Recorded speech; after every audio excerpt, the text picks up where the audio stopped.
This is Radio Jamaica 94 FM. And right now, as you heard, we're getting to a very special feature at this time, normally aired at 3 o'clock, the CCRP update, brought to you by CCRP. Good afternoon and welcome to the CCRP update for November 24. The CCRP was created to empower, celebrate, and protect Jamaica's seniors. They offer many benefits. Visit our website at ccrponline.org. CCRP update is brought to you by J&GI Silver Shield, the best choice for auto and property insurance exclusively for CCRP members. Contact Gallagher Insurance Brokers or J&GI for best value and a boatload of benefits. In today's CCRP update, we do some hand-holding on a very critical matter, how to keep safe while conducting your banking in branch. And joining us for that conversation, coming up in a little bit, Lieutenant Commander Michael Powell, Head of Security at JN Bank. But of course, first, a little family business. Save the date. Our CCRP Christmas Social is on Tuesday, the 3rd of December at the Stella Maris Hall in St. Andrew at 3:30 p.m. Lots of fun and surprises. Our regional chapters are also planning Christmas events, so stay tuned. Our CCRP update sponsors, J&GI, offer their amazing Silver Shield plan for auto and property insurance exclusively for CCRP members. The auto plan includes free benefits from the Jamaica Automobile Association with valet service for vehicle registration, fitness, 24-hour roadside assistance, and discounted driver services. CCRP also offers 2 health insurance plans underwritten by Sagicor for our members. We plan enjoyable excursions as well as socials and other events, and we have over 100 CCRP discount partners. Please check our website, ccrponline.org, for more information. And on next week's program, Mrs. Nancy Pinchas, Executive Director of the Council of Voluntary Social Services, will share information on the work of the Council. And now to the core of today's update. It's the Christmas season, don't we know? And although it's a time for joy and festivity, there are some who will take advantage of the many distractions so that they can steal your hard-earned money. And unfortunately, many of those are often victimized, like us, vulnerable seniors. As they are too busy, we're often too busy, get distracted, conducting business during the holidays, and very often assuming that, the best is around us. But in the tightest circumstances, there can still be leaks. Now, this afternoon, Lieutenant Commander Michael Powell, Head of Security at JN Bank, will give us the 411, as the Americans say, how us as seniors can better protect ourselves as we visit banks and other financial institutions to do our business this season. Lieutenant Commander, aye. Welcome, sir. Hello.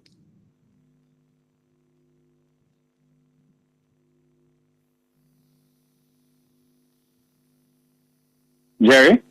Yes, we're hearing you now. Thank you. Welcome, sir. How are you? Okay, I'm sorry. I am well. Thank you very much. It's a pleasure being here. Good to have you.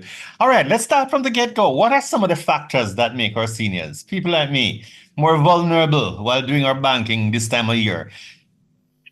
Well, Jerry, the factors are varied, but, it's Christmas and everybody wants a Merry Christmas. The criminals themselves want it, and unfortunately, they choose to play on the fact that many Jamaicans still think that cash is king. Right. And so you're likely to find that many of our older folks prefer to transact in cash for more reasons than one. Mm-hmm. They see it as being more comfortable having the money in their hand, so that they can ensure that they're receiving the right change after spending. Tangible. We like the tangible. We're very tactile. We like touch. Yeah. Exactly. Yes. And of course, it doesn't help that there's this great mistrust with the technology, so they prefer to see the cash.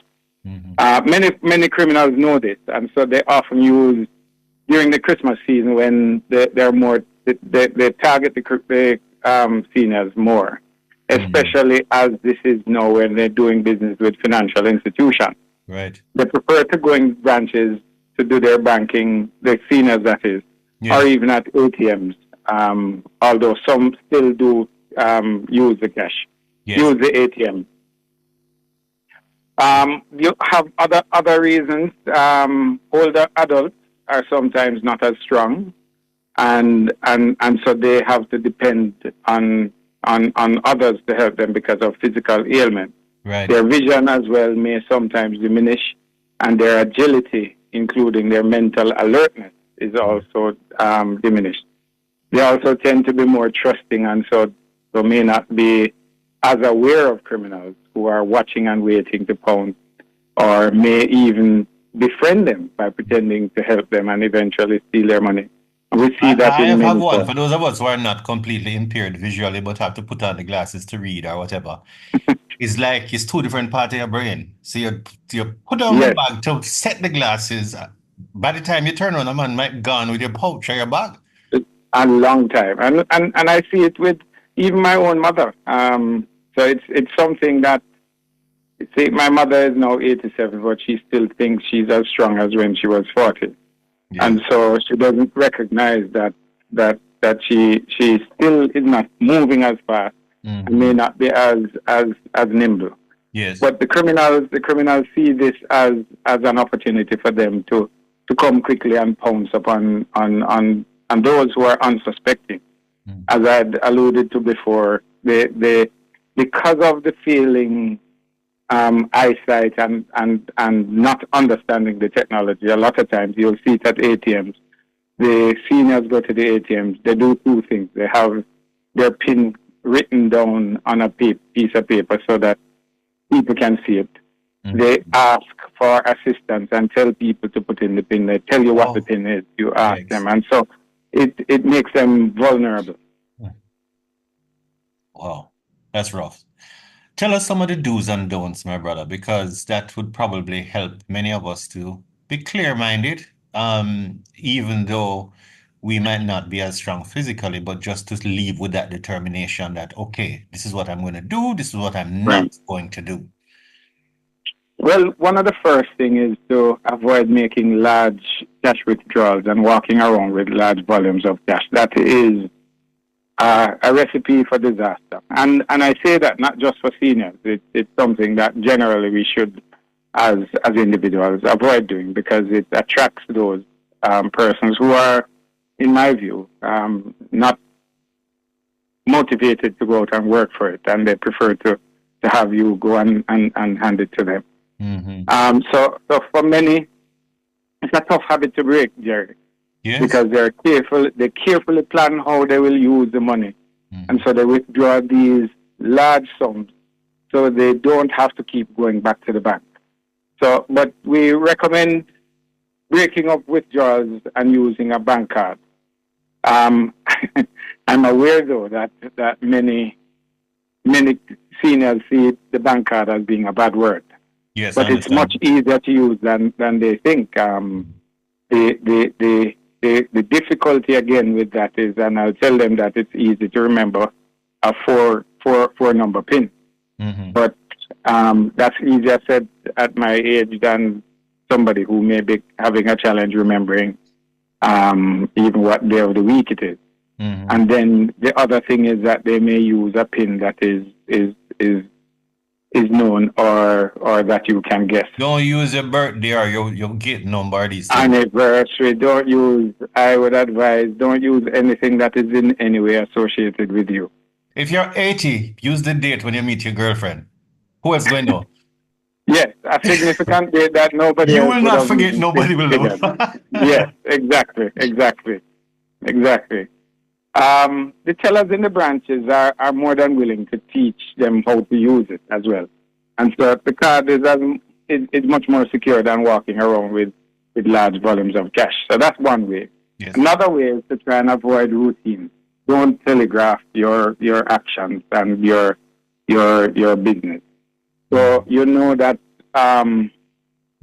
you're going to the bank to make a withdrawal and you schedule it for every Friday. Or you schedule it in the morning and then in the afternoon you go and make payment. Or Mhm. you even tell people that I'm going to pay you today, but I need to go to the bank to get cash.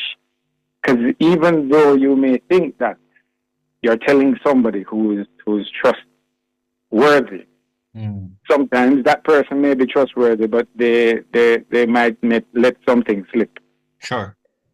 So you don't want to do that. You don't want to telegraph that. Yeah. So you go on at varying times of the day as well as different times of the week. But that's if you have to. I would still want to stick with recommendation number one to avoid going to make the withdrawals and instead using a bank card. But if you have to, break it up and avoid routine.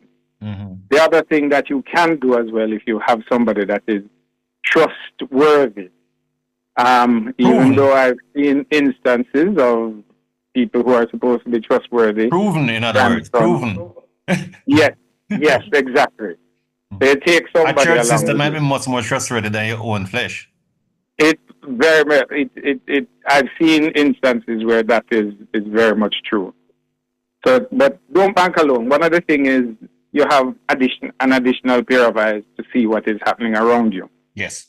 Because you will see the criminals will lurk, and you might not necessarily see them readily, especially if you are a senior whose eyesight is failing, or just the mere fact that you're not as discerning as somebody else. An additional pair of eyes work helps, and it also helps if you have another person who is probably also more agile than you. Mm. That is it is a deterrent for the criminals. Absolutely. All right. What about when you leave the bank or the financial institution? I mean, you'd figure, yes, you put the money away, but still, that's not the only thing. There are some other things that No. can let go the story. Well, that is part of what I alluded to in the last answer. You need to be aware of your surroundings. I've seen where the criminals come in and they profile you from inside the bank. So somebody is watching you inside the bank during your transaction and you don't even see it.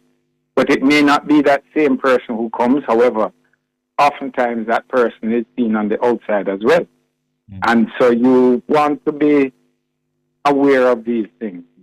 Notice your surroundings, notice the people in your surroundings, and notice how they're moving in your surroundings, especially if you're walking with large cash or large sums of cash.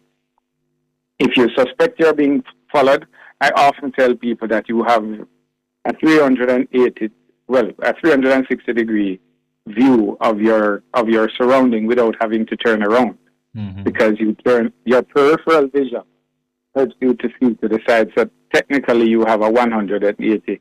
So if you're focused, you can see what's happening to the side of you. Right.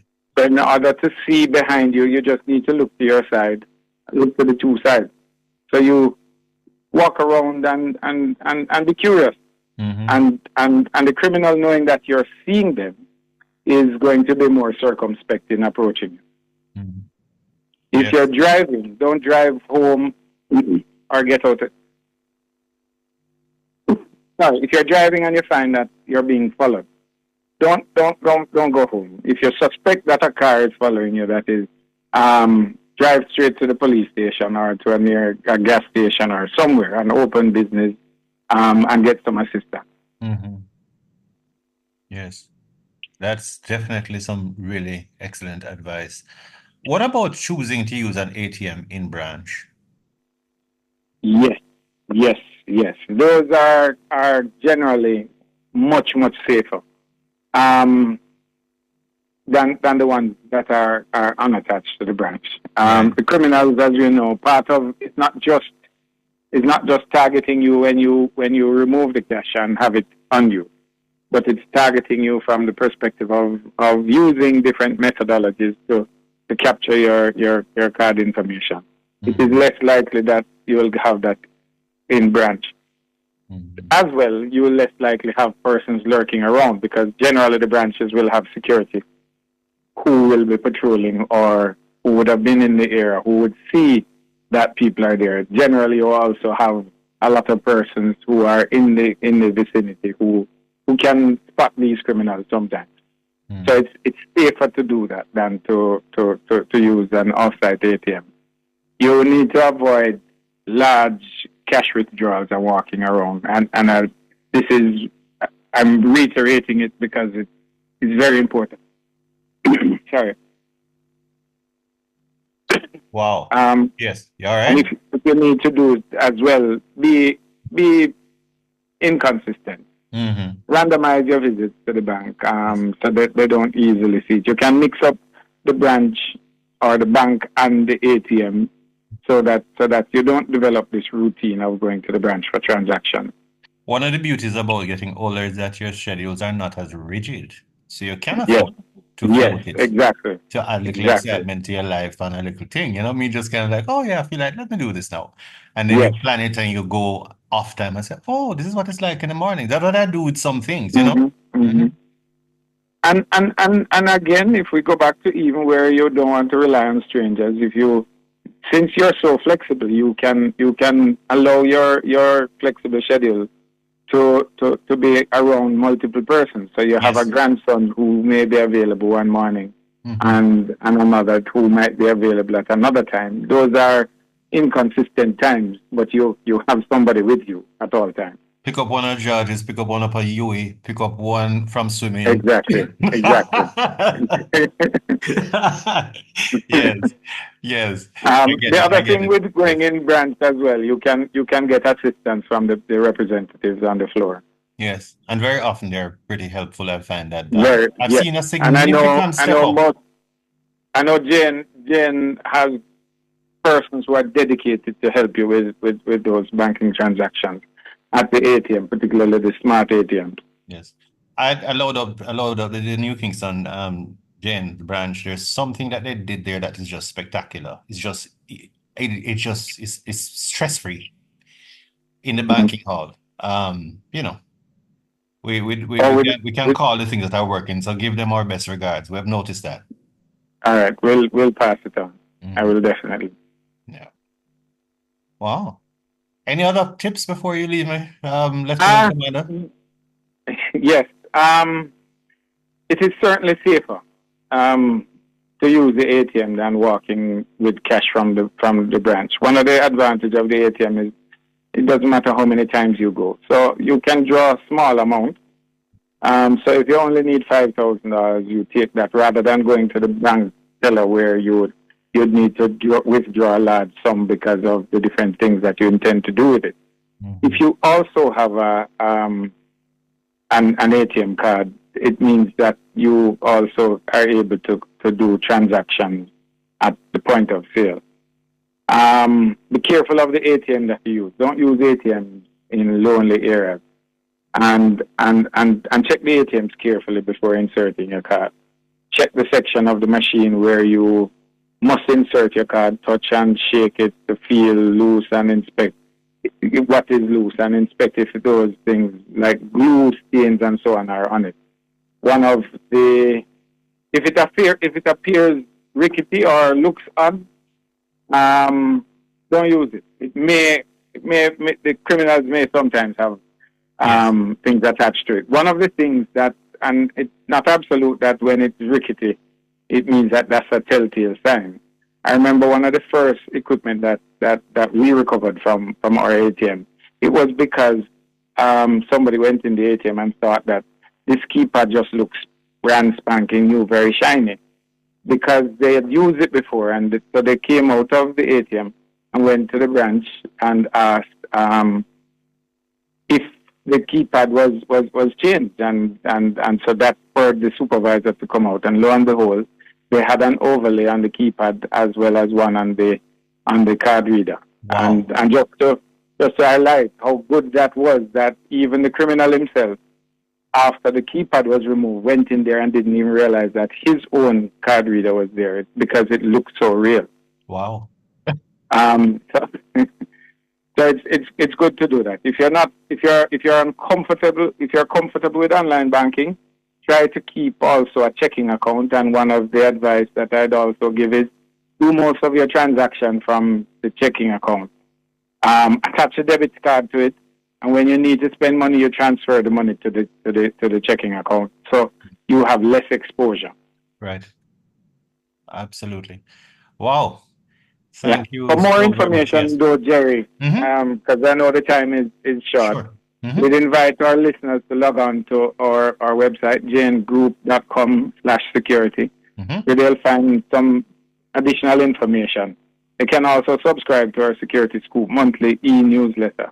Right. If you have an email address to subscribe, they should visit jngroup.com, scroll to the bottom of the page, and they'll see the newsletter banner to the right.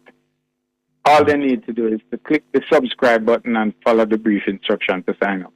Wonderful. So you're serving us even when most people are sleeping. Yes, That's 24/7. Thank you so much. You're most It's been welcome. very rich, and we know that many of us, I certainly have seen a lot of positives there, and our friends, I'm sure, and members will give feedback as always. Thank you, sir. You're most welcome. Thank you very much for having me. Welcome. And that's where we wrap this week's update from the CCRP. Our guest was Lieutenant Commander Michael Powell, Head of Security at JN Bank. Until next Sunday, that time we hope to be back at 3. For all things CCRP, visit our website, ccrponline.org. And you can visit our YouTube channel too, Yes, they put recordings of this program there. So if you've missed any, you can catch it on the YouTube channel. CCRP Update brought to you as always by JNGI Silver Shield, the best choice for auto and property insurance exclusively for CCRP members. Contact Gallagher Insurance Brokers or JNGI for the best value and a boatload of benefits. This is 94.